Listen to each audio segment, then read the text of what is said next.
é o segundo livro da Bíblia, o capítulo é 20, vamos ler desde o verso 1.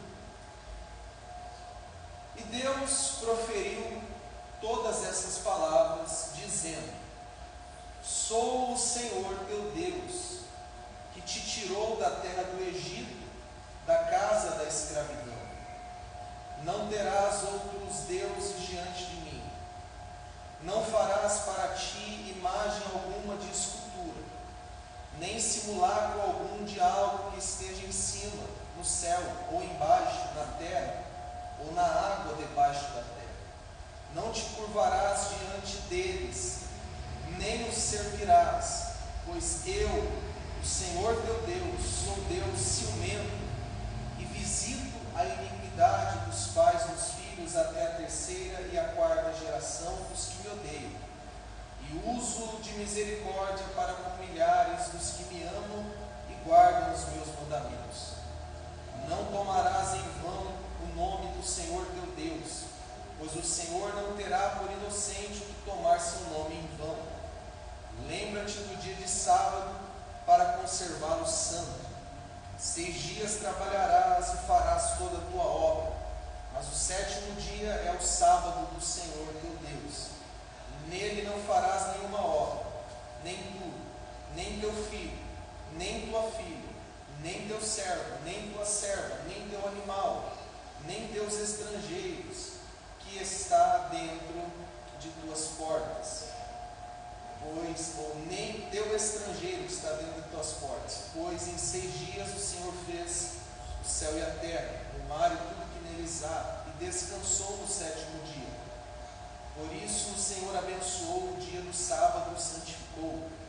Honra pai e mãe, para que teus dias sejam longevos na terra que o Senhor teu Deus te dá. Não assassinarás, não cometerás adultério, não furtarás, não proferirás falso testemunho contra o teu próximo, não cobiçarás a casa do teu próximo, não cobiçarás a mulher do teu próximo, nem seu servo, nem sua serva, nem seu boi, nem seu jumento, nem coisa alguma que seja do teu próximo. Mantenha aberta a palavra de Deus, vamos orar mais uma vez. Senhor, se nós conseguimos ler o texto, foi porque o Senhor nos deu condições para isso. E mais condições ainda precisamos para entender o que lemos, para entender esta mensagem, para entendermos o propósito dos mandamentos, para entendermos. Estamos diante de um texto que foi escrito há milhares de anos atrás. E o mesmo Espírito Santo que inspirou Moisés a escrever este texto, que ele venha nos iluminar, melhor dizendo, para compreendermos. Pai, não estamos orando por costume, mas por necessidade. Precisamos da tua ajuda nesta noite. Amém e amém. Queridos, toda atenção agora, nós estamos iniciando hoje o estudo dos 10 mandamentos. E nós não vamos, obviamente, fazer a exposição de todos os versos, de todos os 17 versículos que lemos. Por isso que esse estudo, contando com hoje, ele terá 11 semanas. Hoje nós vamos introduzir o tema. E nas próximas 10 vamos tratar de cada um dos 10 mandamentos. Já que estamos iniciando hoje, é bom que você se organize para não perder nenhum dos cultos de ensino, quando não puder, devido ao trabalho, à distância, ou o que quer que seja, estar aqui presencialmente. Você se organize para acompanhar, e isso vale para quem está já acompanhando de longe, ou em último caso, pegar a mensagem depois, mas para que você e eu sejamos de fato edificados através desse estudo, como fomos através de outras séries de mensagens que tivemos aqui nesse pouco mais de um ano que estamos aqui no lugar do recomeço. Queridos, eu preciso fazer um breve resumo do livro de Êxodo, para a gente entender os 10 mandamentos. Aqui está o capítulo 20, o livro de Êxodo. Ele possui 40 versículos. Ele está na metade do livro de Êxodo. Então, você só precisa ouvir o que nós vamos falar para que você entenda. No capítulo 1 de Êxodo, há o relato de que depois que Jacó desceu ao Egito, junto com a sua família, Israel era constituído, o povo de Israel era constituído por 70 pessoas. Apenas 70 pessoas. E ainda no capítulo 1 diz que houve uma multiplicação do povo de Israel. De 70 foi para milhões. Claro que não da noite para o dia. É importante dizer que o povo de Israel ficou no Egito durante 400 anos. Período este que serviu para uma grande multiplicação. Imagine só, de 70 pessoas para mais de 1 milhão. Um crescimento gigantesco. Este povo, quando desceu para o Egito, esses 70 homens, junto com Jacó, seus filhos, eles não foram na condição de escravos, até porque o livro de Gênesis, no final, nos mostra a história de José, que tinha renome no Egito. E o faraó, na época de José, amava José. E, consequentemente, amava a família de José. Então, enquanto José e este faraó estavam vivos, o povo de Israel vivia muito bem, obrigado. Porém, queridos, e isso a gente vê ainda no capítulo 1 de Êxodo, esse faraó morreu, veio um outro que não conhecia José, e aí o bicho começou a pegar. O povo já não era mais tratado de forma honrada, como era nos dias de José. O povo virou escravo. Então, a realidade do povo de Israel no início do Êxodo são milhões de pessoas escravas, milhões de hebreus escravos. E um detalhe importante é que esses 400 anos de escravidão já haviam sido anunciados por Deus a Abraão em Gênesis 15. Deus deixou claro: essa nação que nasce de você vai ser escrava em terra estrangeira por 400 anos, mas eu vou tirar eles de lá. E de fato Deus tira, porque quando nós vamos ler do capítulo 2 ao capítulo 4, a gente vê o nascimento de Moisés, homem que Deus escolheu para ser o libertador do povo. E do capítulo 5 ao capítulo 13 de Êxodo, nós vemos Deus de fato libertando o seu povo através de Moisés, e através das 10 pragas Deus liberta o seu povo da escravidão de 400 anos. Aquilo que ele prometeu a Abraão, de que libertaria o povo, estava se cumprindo. Depois da última praga, a saber, a morte dos primogênitos na terra do Egito, Faraó então decidiu soltar o povo, decidiu libertar os mais de 1 milhão de hebreus. Só que assim que o povo sai, o texto diz que Deus endurece o coração de Faraó, e Faraó muda de ideia. Faraó meio que se arrepende e chega à seguinte conclusão: não vou deixar eles embora não, vamos atrás deles. E aí começa uma grande perseguição. O texto vai dizer que Israel, lá no capítulo 14, se viu numa situação muito difícil. Na frente estava o Mar Vermelho e atrás o exército de Faraó. Moisés clamou a Deus. Deus disse: por que você está clamando a mim? O que você tem na mão? Não, cajado? Estende, o mar vai se abrir. Não é que abriu? E permaneceu aberto enquanto todo Israel passava. Quando o último hebreu passou, estendeu o cajado, fechou, e os egípcios se afogaram naquele mar. Deus deu a Israel um grande livramento. E quando a gente, isso no 14 e no 15, e quando a gente vai do 16 ao 19 de Êxodo, um pouquinho antes da gente chegar nesse texto que lemos, a gente vê o relato de Deus guiando o seu povo no deserto. Vocês devem se lembrar, eles saíram de lá com a promessa da terra prometida. E o caminho que Deus escolheu foi o deserto. E é interessante que do 16 ao 19, outras partes de Êxodo, de Números também, mas especialmente do 16 ao 19, Deus guia o povo no deserto e a gente descobre algo muito triste, ao passo que descobrimos outro algo muito bom. Muito triste é que o povo que Deus tirou do Egito se mostrou ingrato, murmurador, a ponto de olhar para Moisés e falar: era melhor a gente ter ficado lá. Quanta ingratidão! Porém, em contraste a essa ingratidão, a gente vê um Deus fiel, um Deus misericordioso, um Deus que cuida do seu povo. Isso do 16 ao 19. Quando a gente chega do 20 até o 40, então desse capítulo que a gente leu até o 40, a gente vê Deus dando a lei ao seu povo, no deserto, no Monte Sinai. E essa lei, pastor, 20 capítulos Deus dando leis? Sim. Acontece que nós não vamos estudar toda a lei, nós vamos estudar os 10 mandamentos, que é o que nós chamamos, e eu já falei isso com vocês aqui algumas vezes, de lei moral. Então, Deus dá os mandamentos quando o povo estava no deserto, após chamar Moisés no alto do Monte Sinai.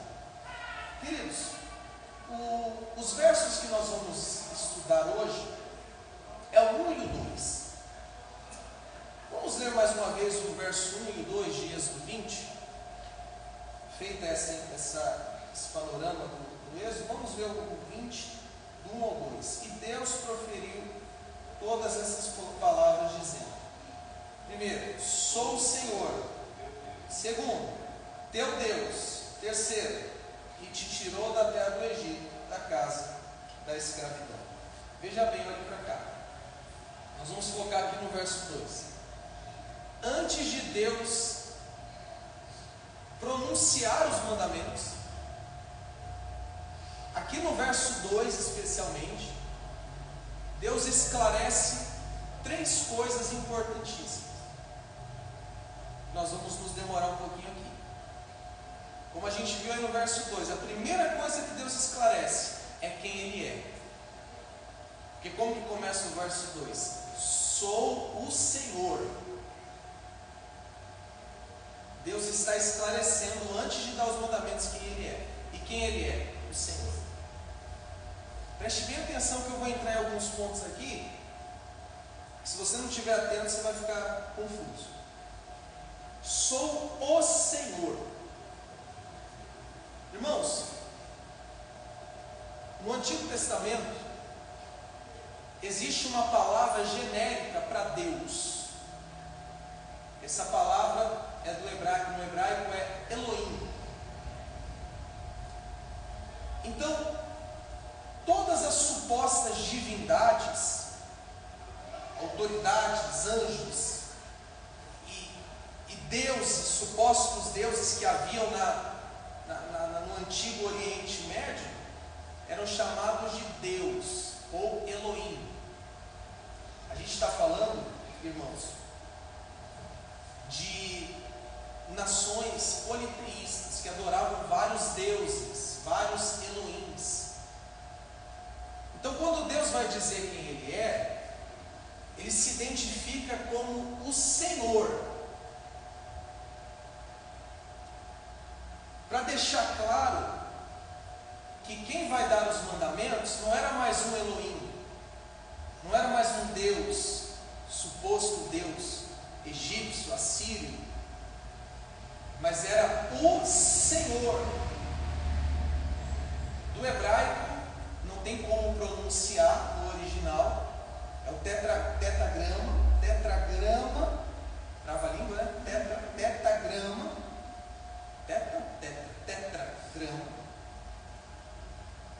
O Senhor no hebraico é impronunciável, porque é um nome constituído de 4 consoantes. vogal. E para você pronunciar uma palavra, além de consoante, tem que ter vogal. Se eu falar assim, pronuncia aí, ó, CBR. Tem como pronunciar? Não as letras, uma palavra CBR, não tem. Agora, se colocar dois A, um na frente do C e outro na frente do R, fica cabra. Então, para a gente pronunciar tem que ter vogal. E o Senhor, Deus se identifica, eu sou o Senhor. Não é Elohim, é YHWH.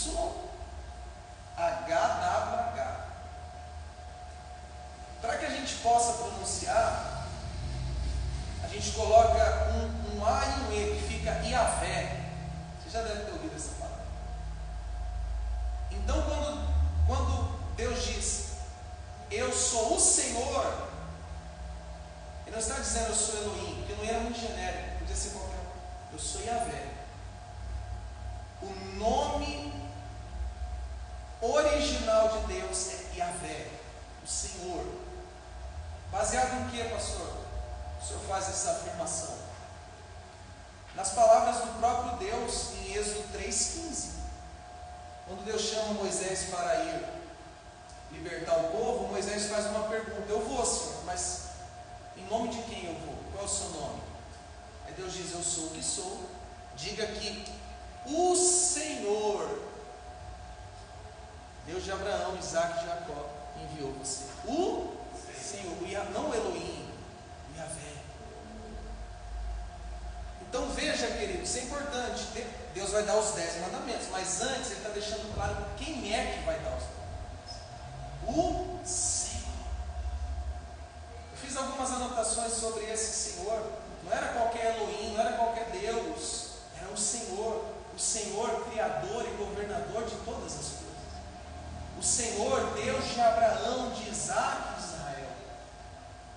Quem iria dar os mandamentos era o Senhor, onipotente, onipresente, onisciente. Era o Senhor, autoexistente, ninguém o criou, e eterno. Você sabe que o peso de uma palavra depende muito da boca de quem sai. Pensa um pouco sobre isso. Tem coisas que, se você falar, tem um peso. Mas se um influencer, um famoso, uma autoridade pública falar, o peso é muito maior. A palavra é igual, mas o que define o peso da palavra é de quem é que a palavra está vindo.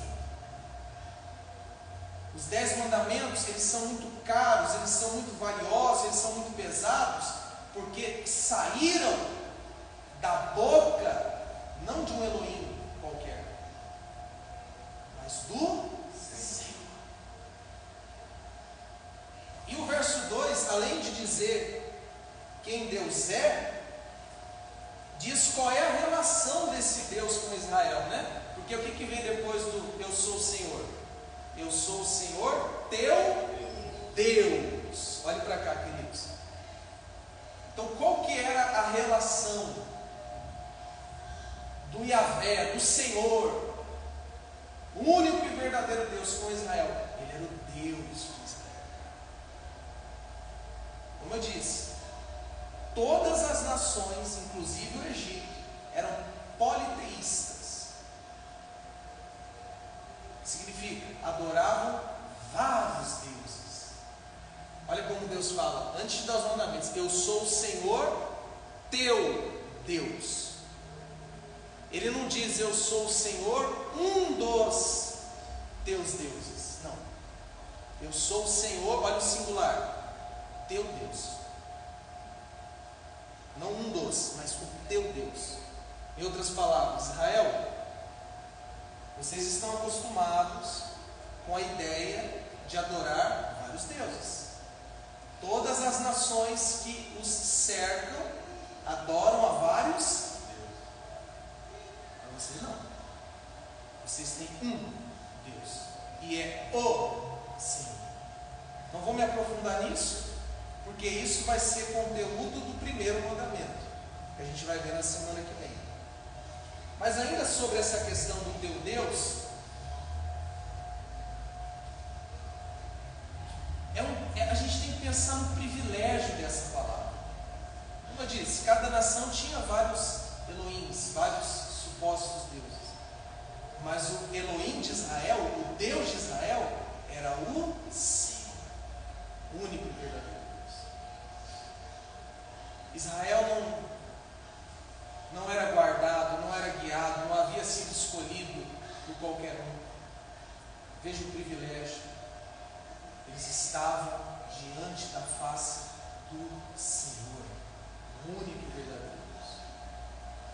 Em terceiro lugar, queridos, o verso 2 também nos diz o que é que o Senhor havia feito já por Israel. Porque se você ver a continuidade do verso 2, ele vai dizer, teu Deus que te tirou da terra do Egito, da casa da escravidão. Então, antes do Senhor anunciar os mandamentos, que isso é tema da semana que vem, primeiro, ele refresca a memória de Israel acerca do que ele já tinha feito por Israel.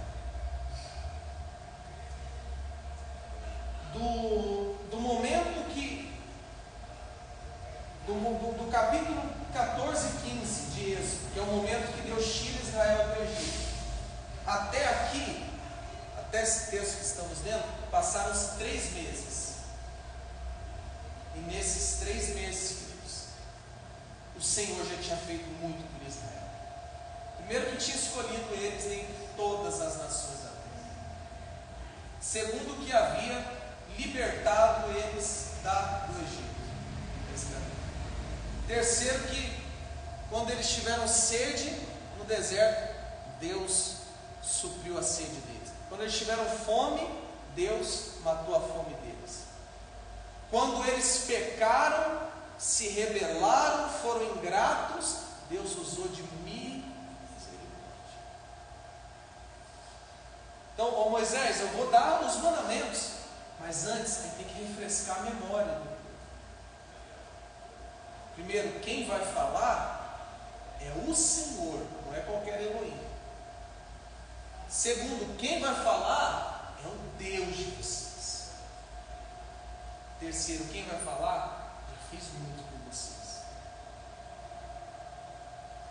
Então, esses 3 pontos do verso 2 meio que prepara o coração de Moisés, primeiramente, porque quem recebeu primeiramente a lei foi Moisés, e também preparar o coração dos hebreus que iriam receber a lei. Irmãos, como eu disse, hoje é a primeira mensagem. A gente tem que refletir um pouco antes da gente avançar. Então vamos entender agora os propósitos dos 10 mandamentos. Para que Deus deu os 10 mandamentos? Qual é a razão? Ou quais são as razões? Elas não estão explícitas aqui, nesses versos que lemos, porém elas estão claras em todo o contexto do Pentateuco, de Gênesis a Deuteronômio, e principalmente nas cartas de Paulo. Então, a partir de agora eu vou citar alguns textos. Quem for rápido de Bíblia quiser abrir, quem não tiver tanta agilidade quiser anotar, ou apenas prestar atenção, mas a gente vai entrar agora nas razões pelas quais Deus deu os mandamentos. Primeiro, irmãos, por que ou quais não foram as razões? Isso aqui é muito importante. Eu vou citar 2 razões que não foram as razões de Deus ter dado os mandamentos. Em primeiro lugar, os mandamentos não são, atenção a essa expressão, não são condições para Israel se tornar povo de Deus. Deus não vai dar os mandamentos para que o povo se torne povo dele. Não, pastor. Não é tipo assim, se vocês guardarem os mandamentos, vocês vão ser o meu povo. Não. Por quê? Porque antes de Deus vir com os mandamentos, Deus já tinha escolhido Israel e já tinha resgatado Israel. Então, os mandamentos não são dados para que Israel se torne povo de Deus. Os mandamentos são dados porque Israel já é povo de Deus. Importante isso, importantíssimo. Segundo lugar, os mandamentos não são, olha o dedo aqui, ó, não são meios de salvação. E aqui é extremamente importante. Infelizmente, a maioria dos hebreus não entenderam isso que eu vou falar.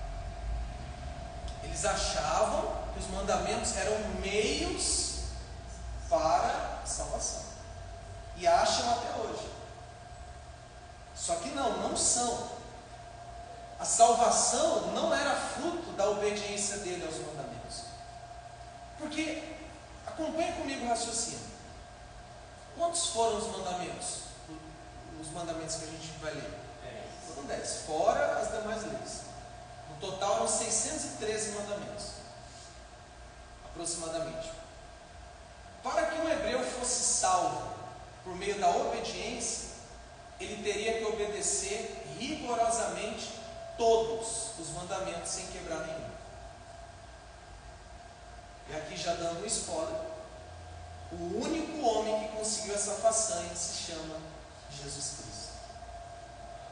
Então, quando Deus deu os mandamentos, Deus já sabia que eles não conseguiriam seguir à risca nem os 10 e muito menos os 603 restantes. Tanto é que o livro de Levítico trata das leis cerimoniais, principalmente daquelas leis que envolviam sacrifício de animais para a remissão de pecados do povo. Então Deus, já sabendo que Israel quebraria os mandamentos, preparou a lei dos sacrifícios para perdão dos pecados. Então os mandamentos não é meio para a salvação. A salvação nunca foi pela obediência à lei. Até porque o problema não estava na lei. Paulo vai dizer que a lei é santa, a lei é justa, a lei é boa. O problema é que o homem é incapaz de cumprir toda a lei.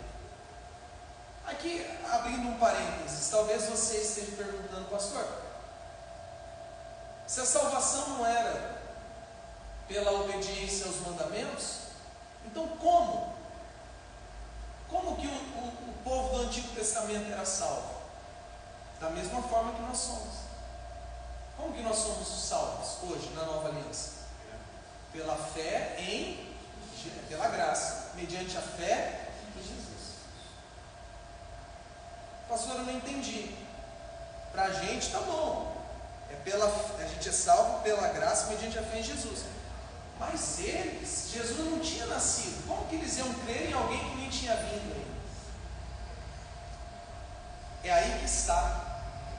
Nós somos salvos pela fé no Jesus que já veio. Eles eram salvos pela fé no Messias que viria. Vocês devem se lembrar, nós tratamos aqui naquela série de mensagens, nunca foi sobre Abraão, sempre foi sobre Jesus, que o Evangelho foi pregado a Abraão, quando Deus diz em ti, a saber, na tua descendência, ou no teu descendente, todas as famílias da terra serão benditas. E Paulo interpreta isso em Gálatas dizendo que o descendente não era Isaac, era Cristo. Os próprios animais que eram mortos tinham que ser animais sem defeito, animais machos sem defeito, eram um tipo de Cristo, apontava para Jesus Cristo. A própria Páscoa, que foi instituída um pouco antes do povo sair do Egito, já era um símbolo de Jesus. Então os hebreus,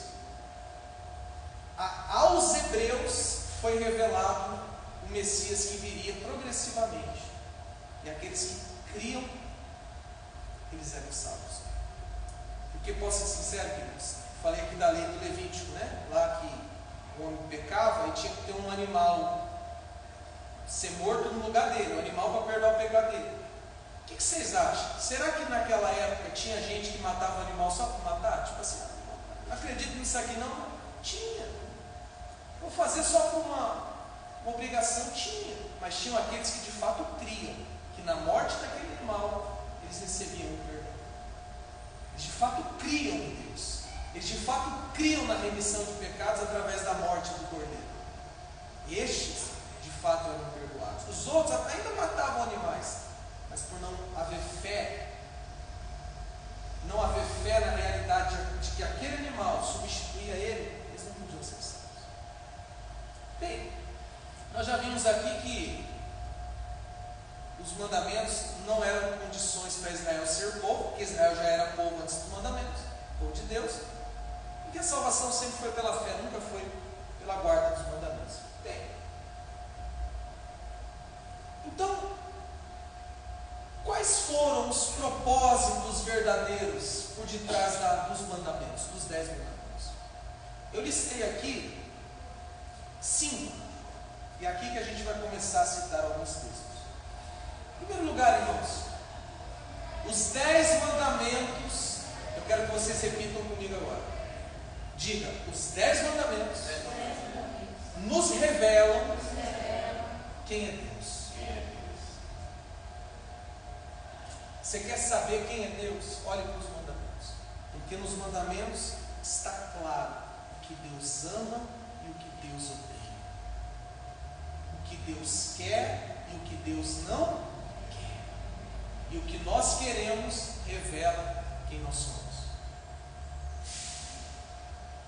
De modo geral, os 10 mandamentos revelam um atributo de Deus muito importante: santidade.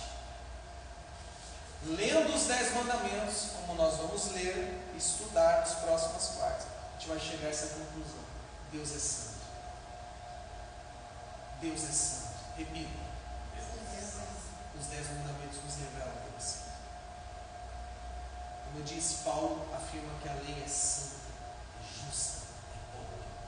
E o Deus que deu a lei é um Deus santo, é um Deus justo, é um Deus bom. Só que se por um lado, e eu acho que aqui é o ponto principal, se por um lado os 10 mandamentos nos revelam quem é o Senhor, por outro, e aqui é o segundo ponto, os 10 mandamentos nos revelam quem nós somos. E eu acho que aqui é o ponto central dos mandamentos. Os 10 mandamentos servem como um espelho da nossa alma. Você quer saber quem é você? Leia os 10 mandamentos. Sabe por quê? E não revela coisa boa não, tá? Não revela coisa boa não. Irmãos, você já parou para pensar, e a gente vai ter bastante tempo para pensar, mas bem rapidinho aqui, que um dos mandamentos é: não matarás? Não sei se você já parou para pensar isso. Deus tem que proibir o assassinato, o homicídio. Uma conclusão lógica: que o homem, ele é inclinado para matar o outro homem, que a mulher é inclinada para matar outra mulher. E quando você olha, não matarás, você descobre que dentro de você há uma tendência pelo homicídio. Você já parou para pensar no outro? Vamos pegar outro aqui. Honra o teu pai e a tua. Sabe o que significa isso? Que o homem é inclinado a desonrar o seu pai e a sua mãe, a abandonar o seu pai e a sua mãe, a desrespeitar o seu pai e a sua mãe. Vamos pegar outro aqui? Não adulterarás. O que significa isso? Que o homem, por natureza, é inclinado a trair a sua mulher, a trair o seu marido.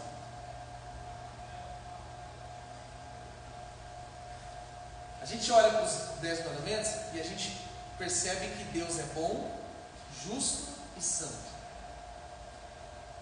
E a gente também percebe que nós somos pecadores, maus, injustos, infiéis. Deus tem que olhar para o povo e dizer assim, ó, não tenham outros deuses além de mim. Se o homem fosse grato, fiel por natureza, Deus não precisaria dizer isso. Deus iria falar assim, não, esse povo é bom, jamais eles vão me trocar por outros deuses, olha o que eu fiz por eles. Mas o homem não é bom. Você quer saber quão mau o homem é? Os 10 mandamentos estão aí por isso. Em terceiro lugar, os 10 mandamentos nos colocam num estado de condenação. Romanos capítulo 3, verso 19. O apóstolo Paulo vai dizer o seguinte: ora, Romanos 3,19. Ora, nós sabemos que tudo que a lei diz, aos que estão debaixo da lei diz, para que toda a boca, se feche e todo mundo seja condenável diante de Deus. O que Paulo está dizendo aqui? Que Deus deu a sua lei para colocar todos os homens debaixo de uma só condição: culpa, condenação, juízo. Paulo usa aqui, é legal, depende da versão, diz que para calar a boca, aqui está mais educada essa versão, para fechar a boca, ou para silenciar. Sabe como que Paulo diz isso? No capítulo 3 de Romanos. No capítulo 1, ele mostrou que os gentios são pecadores. No capítulo 2, ele mostrou que os judeus também são. No capítulo 3, ele diz: todos são. E a lei, especialmente os 10 mandamentos, servem para dizer a todos nós: vocês são pecadores e são culpados pelo pecado de vocês e merecem a condenação.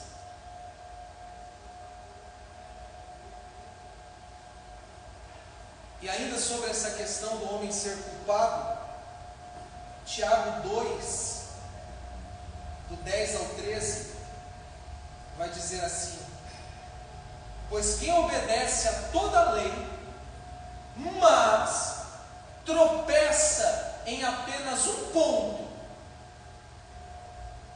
torna-se culpado de quebrá-la inteiramente. Porque aquele que disse não adultere, quem foi que disse não adultere? O Senhor. Também disse não assassine. Se você não comete adultério, mas comete assassinato, torna-se transgressor da lei. O Tiago está dizendo a mesma coisa que Paulo, só que em outras palavras. Não tem jeito. A lei serve para mostrar que todos são pecadores, que todos são culpáveis, que todos merecem a condenação. Porque se você não tropeçou em um, você tropeçou em outro. E se você tropeçar numa vírgula, você já é culpado de toda a lei. E Jesus Cristo, ele ainda complica mais as coisas para o nosso lado, quando ele diz assim: ouvistes o que foi dito? Não adulterarás. Eu, porém, vos digo: aquele que olhar para alguém que não seja sua esposa, seu marido, cobiçando, já está adulterando essa casa. Ouviste o que foi dito? Não matarás. Eu, porém, vos digo: aquele que odiar o seu irmão é um assassino. Então Jesus ainda mostra que ainda que por fora, aparentemente você esteja obedecendo a lei, com certeza dentro de você é quebrou. Não tem para onde fugir.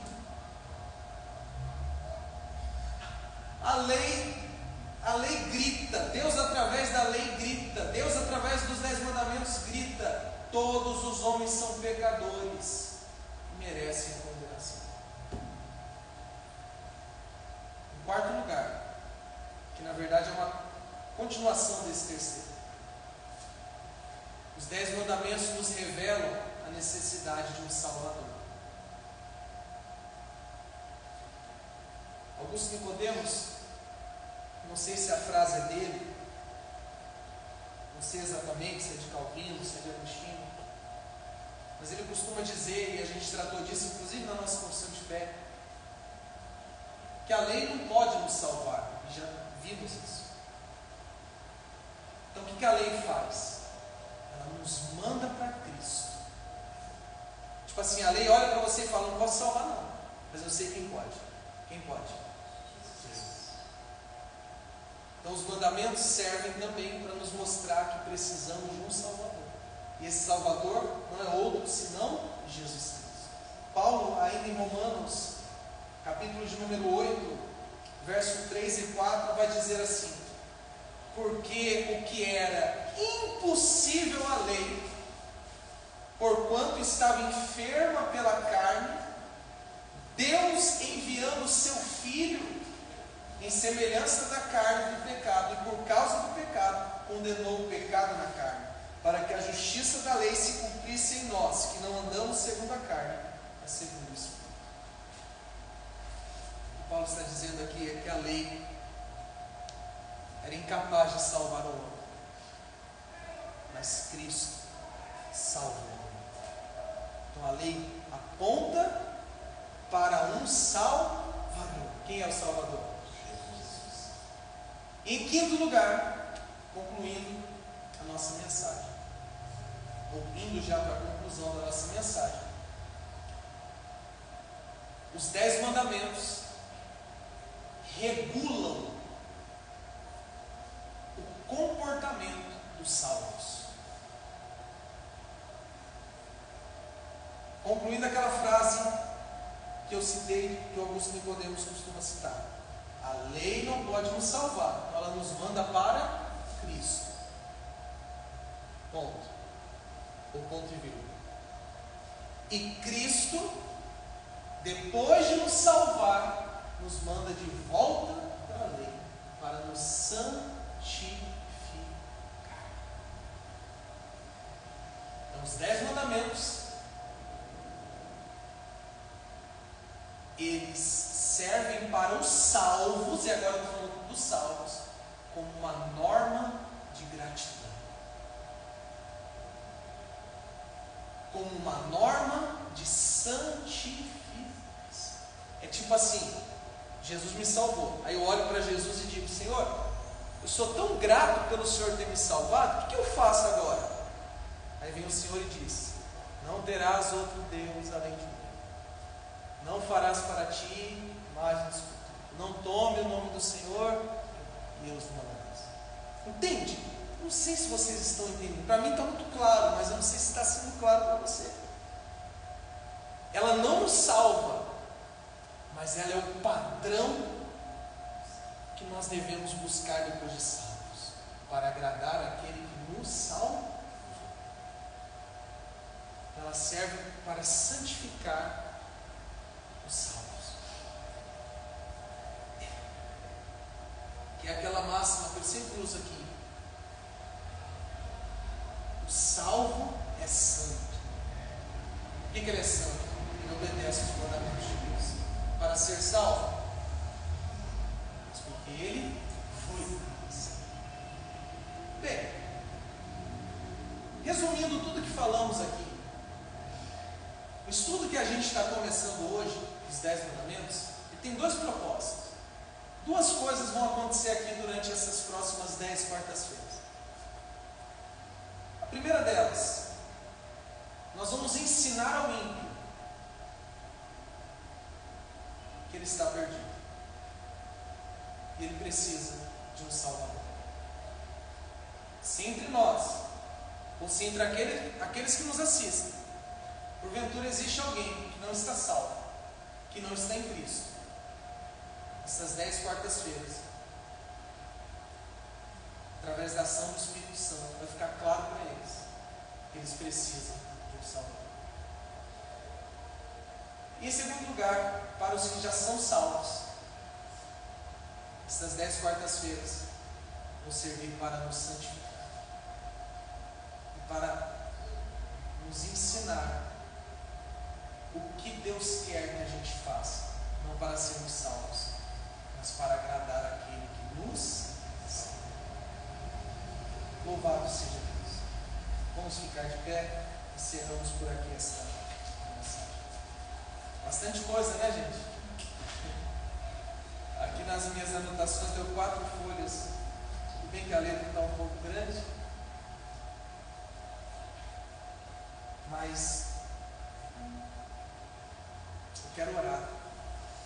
Quero orar por você. Para que esperar essas 10 quartas-feiras? Se você prestou atenção e o Espírito Santo trabalhou em você, já é o suficiente o que foi falado hoje. Se você está aqui, ou nos assistindo, e você está assim, olha, você está assim, eu preciso obedecer a lei para ser salvo. Você está confiando na sua obediência, você está confiando na sua justiça, você está confiando na sua integridade, você está confiando nos seus predicados morais, você está confiando em si. Você está assim, você está assim, eu vou chegar lá. Eu vou chegar lá. Eu te convido de todo o meu coração a desistir dessa ideia, porque você não vai chegar lá pelos seus méritos. Você viu o texto de Tiago? Se tropeçar numa vírgula, um ponto, você se torna culpado de toda a lei. Eu quero te convidar a desistir da ideia de que você pode ser salvo pelas suas obras. Porque enquanto você não desistir dessa ideia, você não vai ter segurança quanto à sua salvação. Enquanto você estiver apoiado no seu braço, no seu desempenho, na sua força, você vai ficar oscilando. Você vai se frustrar consigo mesmo. Porque você vai ficar um tempo, um desempenho lá em cima, fazendo tudo certo, buscando fazer tudo certo, orando e lendo a Bíblia. Aí se você passar um dia sem ler a Bíblia, você vai ficar assim, mas será que isso atrapalhou na minha salvação? Se você por acaso olhar para uma direção que você não deveria olhar, você vai... Se por acaso você falar algo que... E agora? Estou perdido. Desista da ideia de que você pode ser salvo pela sua obediência, porque você não pode, você não é Jesus. Por que Jesus veio, pastor? Para fazer o que você e eu não poderíamos. O que, pastor? Obedecer integralmente a lei. Por isso Ele pode te salvar, por isso Ele pode te representar diante de Deus, porque Ele obedeceu o que você não conseguia obedecer, porque Ele cumpriu o que você não podia cumprir. E quando Ele morre naquela cruz, a sua falha, o seu fracasso em guardar a lei de Deus, passa para a conta dele, Deus pune ele, e o sucesso dele em guardar a lei de Deus, o mérito dele passa para a sua conta, e você é justificado pela fé em Cristo. Desista da ideia, desista do orgulho. Isso é orgulho, no fundo isso é orgulho. Você achar que você pode entrar no céu pelos seus méritos é uma grande expressão e manifestação de orgulho, ainda que inconsciente. Porque a gente está falando de entrar no céu, porque a gente está falando de viver a eternidade com Deus. Quem é digno? Quando Deus estava dando essa lei para Moisés, o monte Sinai fumegava, trovejava. Antes de Deus dar a lei, ou melhor, antes de Deus mandar Moisés subir, Deus falou: Moisés, imagina aquelas fitas sabe aquelas fitas zebradas para isolar, para delimitar um lugar? Era mais ou menos assim: ô Moisés, fala para o povo ficar tantos metros de distância do monte, porque eu vou descer, e se eles estiverem perto, eles não vão aguentar. O povo tinha medo de falar com Deus, porque quando viu Moisés no monte, o monte fumegava, trovejava, era fogo. Porque é um Deus tão santo, é um Deus tão puro, é um Deus tão justo. E você achando que vai conseguir entrar no céu e viver a eternidade com Ele, porque você é bom, porque você teve sucesso nas suas ações. Não desista dessa ideia. Se proste diante de Jesus Cristo e diga: Senhor, eu estou perdido, eu desisto de mim mesmo, eu desisto da minha justiça, eu me coloco diante de Ti como eu sou, um fracasso, um mendigo, e peço a Ti: salva-me através de Cristo, porque se o que Cristo fez por mim não for suficiente para me ser salvo, eu não posso ser salvo, porque eu não posso fazer nada que me torne merecedor do céu. Queridos, nós precisamos abrir mão desse orgulho. Nós precisamos.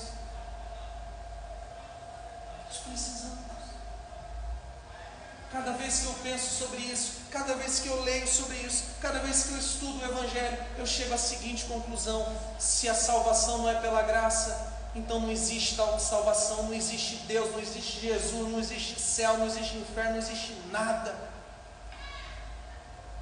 E se não é pela graça, então eu não vou entrar, porque eu não mereço. Pastor, mas eu não faço nada de errado. Então me faz o seguinte: se você me autorizar, e se fosse possível, que não é, vamos dizer que fosse possível, eu gravar tudo que acontece dentro do seu coração e da sua cabeça, botar num pendrive e botar num telão aqui, duvido que você deixaria. Duvido. Porque às vezes você está nisso, pastor, mas que nem a mulher falou um dia para mim: eu não acredito que eu vou dividir o céu com um estrupador que se arrependeu no final da vida dele, e eu que... Talvez você pense isso, pastor, mas o senhor está falando aí, eu sou tão direitinho assim. Desculpa a minha franqueza. Mas se o teu marido descobriu o que está dentro de você, que você pensa, não é que você alimenta, mas que vem na tua mente, que vem no teu coração, duvida ele ficar com você. Se a tua mulher descobre os pensamentos que vêm na tua mente, os desejos que vêm no teu coração, por mais que você lute contra, mas se ela descobre, ela nem quer mais ficar com você. Que a gente é mau.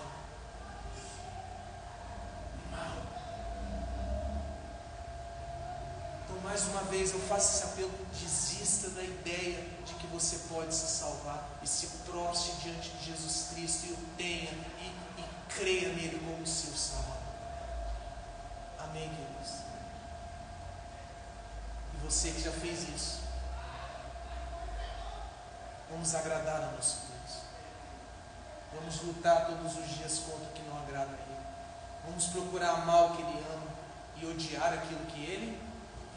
Vamos procurar viver uma vida piedosa, uma vida justa, uma vida santa, porque esse é o nosso dever, uma vez que somos salvos. Não podíamos antes, porque o pecado nos dominava, mas podemos hoje, porque o pecado não tem mais domínio sobre nós. Amém? Oremos, irmãos. Oremos. Senhor,